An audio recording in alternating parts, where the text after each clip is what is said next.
Pet shows are a new trend in much of Asia, with well-groomed, expensive dog breeds crowd favourites. While pet ownership is on the rise, the practice of eating dogs continues in many places. An insatiable appetite for dog meat in Vietnam, coupled with huge numbers of stray dogs in Thailand and a racket of stealing pets, fuels a cruel and illegal cross-border dogs for slaughter trade, with dogs packed for days like sardines in steel cages, up to 1,000 on a single truck.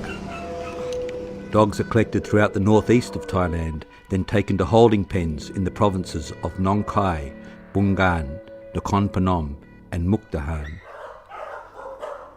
Within Thailand, efforts are being made to reduce the stray dog population. We stress on the sterilization program because we think that the stray dog problems in Thailand starts with uncontrollable populations of the dog. And Thai celebrities are popularising the issue. We are the mercy country, and I believe that we love dog because dog is still our best friend, so we shouldn't eat them at all. On Thailand's northern border with Laos is a government shelter for dogs rescued from smugglers. When pressure from campaigners resulted in raids being stepped up in 2011, such shelters were unable to cope, and a high proportion of the dogs died from contagious diseases and other causes. เพราะนั้นโดยเฉพาะยิ่งเมื่อเราพยายามสกัดกั้นไม่ให้ออกความต้องการก็สูงขึ้นเพราะนั้นออเดอร์ที่สั่งเข้ามาก็จะเพิ่มขึ้นเรื่อยๆเนื่องจากยังเป็นที่ต้องการของคนที่เขาบริโภคเป็นอาหารอยู่ A major highway runs through the dusty northern Thai town of Ta Re, where many Mr. Bigs of the Thai dog export business are based. Mainly Catholic migrants from Vietnam brought the habit of dog eating with them. Now a so-called dog meat mafia pays catchers, including poor farmers, to comb rural areas and towns, buying dogs, grabbing strays or stealing pets. Household items such as plastic buckets can be offered for dogs that local people may consider a nuisance. But if nobody is around to see, just about any dog can be treated as fair game. Holding pens they are taken to are increasingly at secret locations to avoid detection.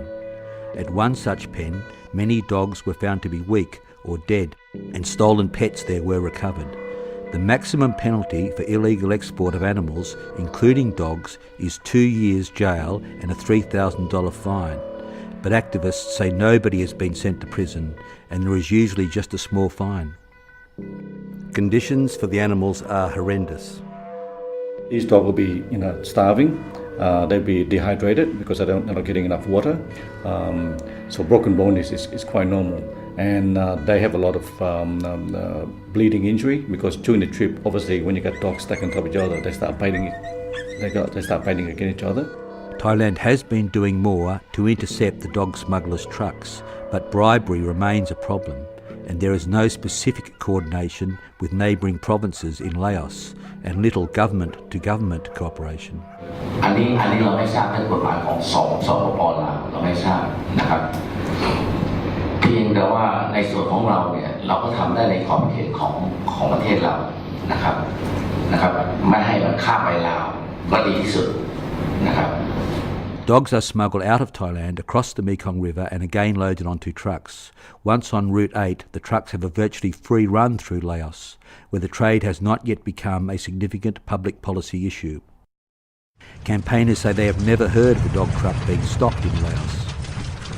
At the Vietnamese checkpoint at Khao Chio, vehicles are searched for contraband, but the dog trucks just go through after paying a per-head livestock tax without proper checks for diseases such as rabies and cholera.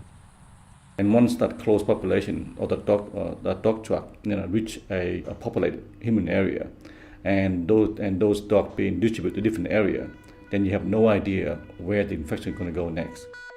Once in Vietnam, the open-sided trucks travel with their living cargoes north along Highway 1 to the capital, Hanoi.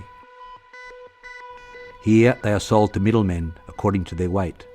By then, their value has tripled from about $10 for each dog in Thailand, and that can be doubled again by the time they are killed, butchered, cooked and served to restaurant patrons. In Duc Tung, on the outskirts of Hanoi, restaurant owner 48-year-old Hom Hip, the father of 5 children, says he was taught the trade by his grandfather and has been killing dogs for 30 years, these days at a rate of several thousand a year. Nguồn thu nhập của Việt Nam là chẳng hạn như mình bán hàng ăn này, bán hàng ăn xong rồi sao để phục vụ cho khách. Phục vụ cho khách là mình cái nghề nghiệp của mình và cái làm hàng ăn này, nghề chân tay là nấu nướng, bán hàng ăn, phục vụ khách. Đó mình đập trước khi mình giết nó để hóa kiếp nó để thay đổi ra là kiếp khác.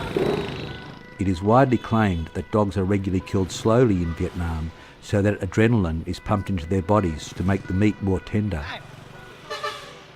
I heard that from China in the early days, but I think now that from what we gather is that the dogs have been killed quickly. Despite that, I mean, it's very cruel. I mean, the way they kill. Yeah. Well, I mean, dogs are highly intelligent animals. So when you kill a dog and you have a whole cage of dogs next to the one that's being killed, obviously those dogs that's going to be killed next, they know what's going on. Okay, culturally there is an issue about dog eating. We need to work on that. But up to the point when the dogs are being killed, obviously these dogs can be treated much better in terms of animal welfare. Now anti-dog smuggling groups are pushing for a high-level regional conference to tackle the issue. Thai raids are gaining momentum, and as the country between the supplier and consumers, Laos is geographically well placed to act. Slowly changing cultural attitudes towards dogs in Vietnam could, over time, reduce demand. However, many Vietnamese owners of pet dogs continue to eat the meat of other dogs, and while there is still a ready market, dog smugglers in Thailand will look for new ways to ply their trade.